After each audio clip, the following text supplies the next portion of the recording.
E20 से गाड़ियाँ ख़राब हो रही हैं।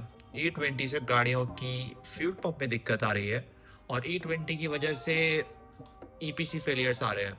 हम सब ने ऐसी न्यूज़ पिछले कुछ महीनों से सुनी ज़रूर होगी और कुछ हद तक ये न्यूज़ सही भी है।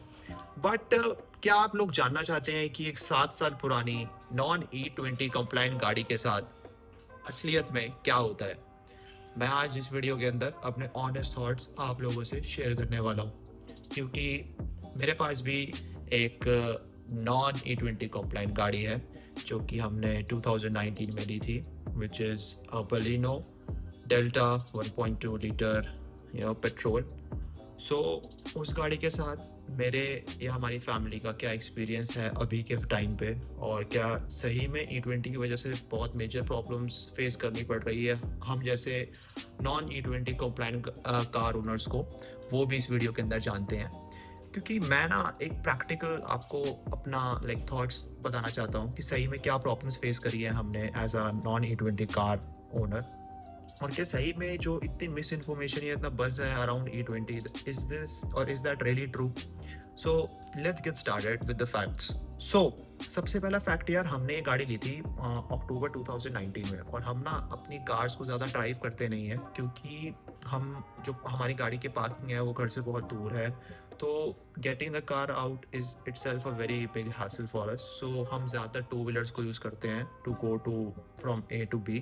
सो गाड़ी हमारी ज़्यादा चलती नहीं है, बट जितनी भी चलती है, जितना भी हमने अभी उसको चलाया है, उससे हमें ये पता चला है कि first of all Baleno 2019 is a fantastic car. ठीक है, सिटी के अंदर कोई प्रॉब्लम नहीं आती है हमें इसे चलाने में। हम मेजॉरिटी हाईवे रन्स करते हैं, सिटी में बहुत कम चलती है कार क्योंकि एज आई टोल्ड यू हम टू व्हीलर ज़्यादा यूज़ करते हैं। बट हमें जो प्रॉब्लम्स E20 की वजह से फेस हुई है ना, वो जो सोशल मीडिया पे इतना बज़ है अराउंड, आई डोंट थिंक वैसी मेरी सिचुएशन या हमारी फैमिली की ऐसी सिचुएशन है।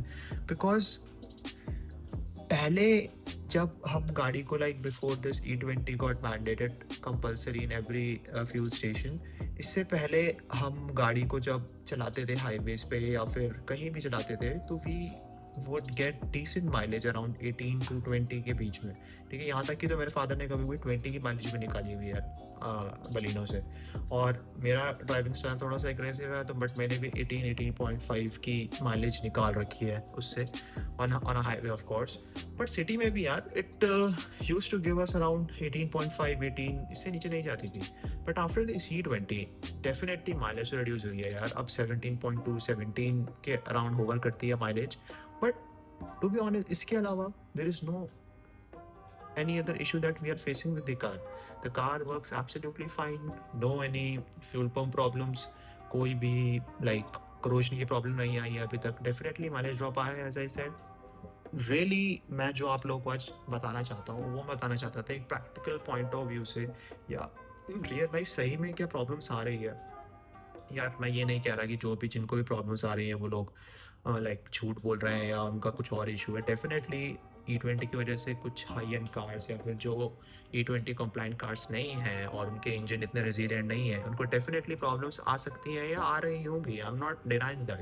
But specifically Japanese manufacturers like Honda, Suzuki and Toyota, ये अपनी गाड़ियों के इंजन्स को काफ़ी रेजिलिएंट और इंडिया प्रूफ बनाते हैं। दे नो कि भाई अब्यूज़ झेल सकती हैं हमारी गाड़ियाँ। दे नो कि इंडिया जैसी कंट्री में abuse is pretty common engine के लिए, because of so many factors. So they make their engines like that. So back to topic, हमें ऐसी सच कोई प्रॉब्लम नहीं आई है विद आर कार। हमारे टू व्हीलर्स भी हैं, दोनों two wheelers non E20 compliant हैं and they are working perfectly fine. Definitely mileage drop हुई है एंड वो ऑब्वियस है क्योंकि भाई जो E20 पेट्रोल की प्रॉपर्टी है वो है ही ऐसी कि if the engine is not E20 compliant, then definitely the mileage is gonna drop, but not that significant change, only 1 to 2 kilometers per liter change I have noticed in all our vehicles. और as such मुझे तो E20 में से कोई problem नहीं है ये यार। So this is the my final verdict. I know कि बहुत वर्टिसेस देखी है मैंने सोशल मीडिया पे जिस पे EPC फेलियर्स आ रहे हैं, वोक्सवैगन, स्कोडा, इवन टोयोटा की भी वो बहुत वीडियो वायरल हुई थी जिसमें वो इनोवा डैमेज हो गई थी because of E20। I don't know what's the reason behind that, कि उसकी क्या सच में उन्होंने फाइंड आउट किया कि क्या what was wrong with the car. But I think the major problem, और ये क्यों ऐसा हो रहा है जो लोगों की गाड़ियाँ ख़राब हो रही है, that is because of fuel adulteration. Fuel adulteration की वजह से ही सारी प्रॉब्लम E20 के जो अराउंड है, और 90% प्रॉब्लम्स जो है वो फ्यूल एडल्ट्रेशन के वजह से ही है।